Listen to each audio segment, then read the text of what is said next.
আজকে চলে এসেছি হাওড়ার মেট্রো স্টেশনে। গঙ্গার তলা দিয়ে যে মেট্রো স্টেশন গেছে সেখানে আমরা আজ আন্ডার ওয়াটার দিয়ে যাব বলে বেরিয়েছিলাম। তো এখন দেখো আমরা একটা স্কেলেটর সিঁড়ির সাহায্যে আমরা একটু ডাউনে নেমে যাচ্ছি। সবাই জানো মেট্রো স্টেশনে গেলে এরকম অভিজ্ঞতা আমাদের সকলেরই আছে।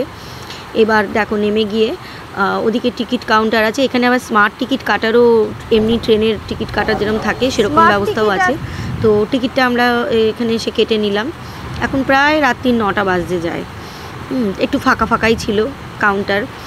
তো টিকিটটা কাটার পরে আবার ঘুরে গিয়ে টিকিটটা চেকিং করিয়ে নিয়ে আবার কিন্তু সিঁড়ি দিয়ে আমাদের স্কেলেটর সিঁড়ির সাহায্যে আমাদের আবার নিচে নামতে হলো, আরও নিচের দিকে আসতে হলো। তো এবার দেখো আমরা এই আমার পরিবারের সদস্যরা, মানে আমার হাজব্যান্ড, আমার ছেলে, ওরা এগোচ্ছে। আমি তো ভিডিও করছি তাই আমার কেউ দেখতে পাচ্ছ না। তো এই যে স্কেলেটর সিঁড়ির সাহায্যে আমরা আবার সবাই নেমে যাচ্ছি নিচে। তো এইভাবে নেমে গিয়ে এবার দুবার ধরে নামতে হলো।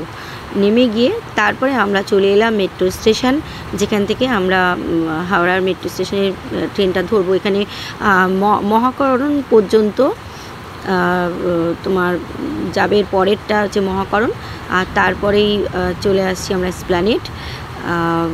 দেখো কীরকম চলতে চলতে এই ব্লু সিগন্যাল চলে এলো, লাইটটা ব্লু হয়ে গেছে, মানে গঙ্গার তলা, জলের তলা দিয়েই আমরা এগোচ্ছি।